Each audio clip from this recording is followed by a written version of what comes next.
NFC North. And we'll start here with the Chicago Bears. So, Trunks, do you want to get us started? Yes. I took Khalil Herbert.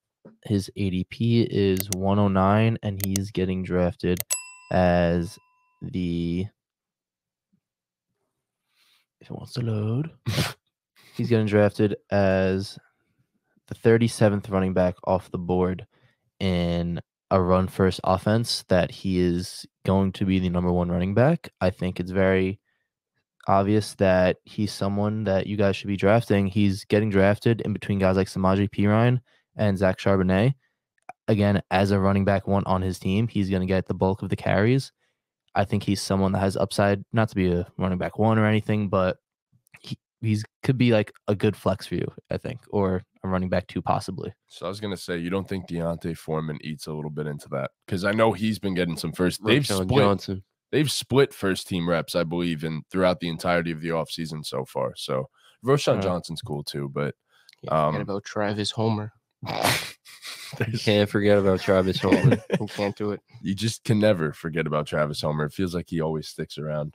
All right, who'd you pick, Ortiz? Don't tell me Travis. Don't. It wasn't Travis. It wasn't. Okay. Homer, don't worry. I went with Justin Fields here.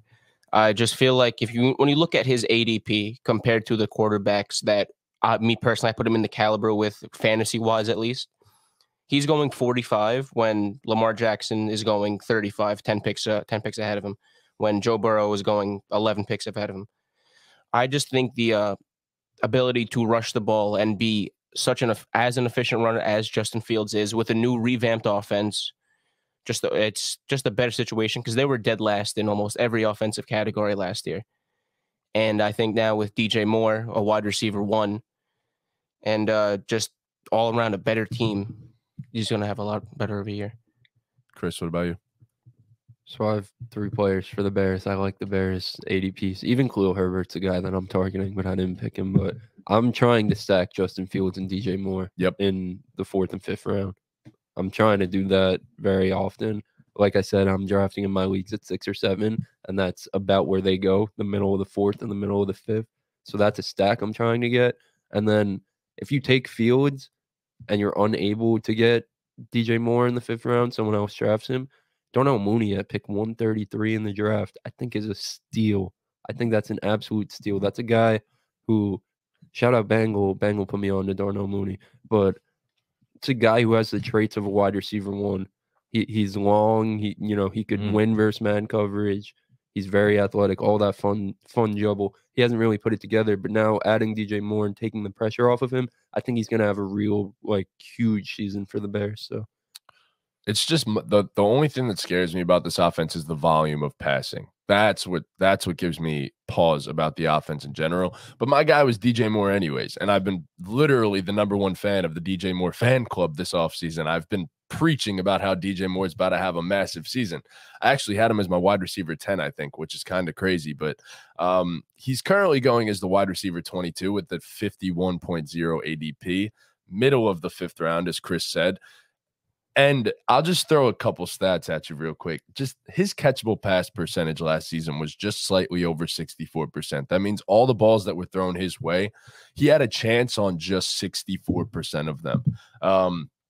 So for reference, Justin Fields was one of the worst quarterbacks in the league, and he had 70% catchable pass percentage. So I think that it's going to improve a bit. Obviously, you give a young quarterback a legitimate #1 receiver, and it makes everything so much easier on the guy because your first read on every play is going to that guy. I think DJ Moore is going to get hyper-targeted. Do I think this is a high-volume pass offense? No, but I still think he's going to get hyper-targeted. And I just think he's going to have a massive season, potentially top 10 wide receiver season, and to draft him in the middle of the 5th round is a massive steal. So, all right, next up, we go with the Detroit Lions. And I picked Jahmyr Gibbs. And I've been picking Jahmyr Gibbs in every mock draft that I have the opportunity to because I have the 11th pick. And once the 3rd round comes around, occasionally he'll last there. And if I could get him on the 3-4 turn, I know my team's going to be loaded for this season. He's going to have all the pass catching duty. And honestly, I'll list both of the running backs because I think both of the running backs are going to have great seasons. And I think at their current ADPs, they're well worth the draft pick because David Montgomery will inherit the Jamal Williams role. And Jamal Williams was an incredibly productive fantasy back last season. And David Montgomery is simply far more talented than Jamal Williams is. So I'd take either one of them. I don't mind. So the entire Detroit Lions backfield, I want a piece of that. I picked David Montgomery also. He's getting drafted 81st. That's the ADP. They paid him big money. I think they're obviously going to use him just like they used Jamal Williams. Like you said, he's a good option. I also went with David Montgomery here. I went with Jahmyr Gibbs. I kind of flipped my switch on Jahmyr Gibbs. I actually just read a tweet while we were live. Alvin and Kamara and Christian McCaffrey didn't even register 30% of their team's rushing attempts as rookies, and they finished as the RB8, the RB3, and the RB9. Yep. So Jahmyr Gibbs, yeah, you may be concerned about the workload in terms of rushing. That man is, if he sees the receiving work that we expect him to see, he's going to be a top 10 fantasy running back. It's as simple as that. I gotta ask, how do we feel about Jameson Williams long term? I'm kind of scared. I think he's all right. I don't think he's ever going to be an elite wide receiver, but a guy with that type of speed who could take the top off the defense is always going to be valuable. That's exactly what Dan Campbell said. Like literally word for almost bar for bar what Dan Campbell said. But Jameson Williams has been struggling with drops big time in practice so far, and I'm kind of concerned being that I have him in Dynasty. But yeah, the backfield is going to be incredibly productive in Detroit. So I would want both of those running backs if possible. All right, next up, you have the Green Bay Packers. And you know what, Ortiz, go ahead and get us started for the Green Bay Packers. Who you got? I went with Romeo Doubs here. So did I. With his pick being, I think, was at 166. I was just here. 166.9, wide receiver 61. Yeah, Romeo Doubs is the guy. I mean, he came off a iffy season last year, to say the least. This is rookie. Yeah, rookie season. But I think second year with a new quarterback, he's going to be thrown out there because, quite personally, the Packers don't have anything going for them at this current point in time. Damn. They might as well just Aaron Jones and AJ Dillon. Yep, they have one other thing going for them. Nice. Aaron Jones. Yeah. Well, I don't see them winning many games this season, personally, for the Green Bay Packers. So I think the young guys will be out there showing out. And I think 166, why not have him at the 14th round, have him on your bench? Could go off a few weeks. Yeah. Also, apparently, since I have the same guy, him and Jordan Love worked extensively together this offseason, like the entirety of the offseason. And in OTAs and throughout the entirety of training camp, for the most part, he's been the most heavily targeted receiver by Jordan Love. I don't read too much into this stuff in the offseason too often, but like when I hear stuff like that, I start to get a little excited about it. And I think there's a pathway for him to have legit wide receiver 2 upside in fantasy football, I think. So, yeah, I like Romeo Doubs this season. So I have Aaron Jones. He has an ADP of 41, getting drafted as the 16th running back off the board after Jahmyr Gibbs and Ken Walker. Last season, he finished as the running back 9. Yes, he doesn't have Aaron Rodgers anymore, but he has more of an opportunity now, in my opinion, because they have less weapons, and he's a pass-catching running back. I think he's definitely going to line up his receiver some plays, and I think he's going to have a lot more production in receiving work this season. I honestly love every Packers ADP right now. Mm-hmm. Like, I love AJ Dillon. I love Aaron Jones. Love Watson. Love Dobbs. Like, I love all of that. I'll take almost any Packer right now. Yeah.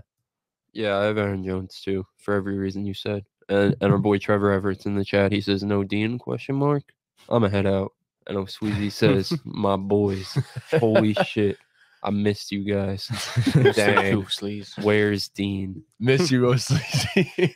Yeah, Dean, where Chris, are you? that hat is fire, by the way. Dean has a lot of problems with him right now. Dean does have a lot. Oh, Sweezy, this is the hat I got yesterday that I tweeted about, bro. Dean, and I got another one. I got 2 of them. Thanks. Like, I don't even know how to describe how it sounds. Yeah, basically. Dean can't talk. Dean doesn't have a car. What is going right for Dean at the moment? Love you, Wagner. I'm sorry, buddy. But yeah, I know Dean would pick like Christian Watson or something. I don't know why, but all right. What's the last team? Oh, the Minnesota Vikings. I have Justin Jefferson. Yeah, I think there's still getting I've seen some mock drafts. Yeah, but I've seen some mock drafts where you could get him at 3.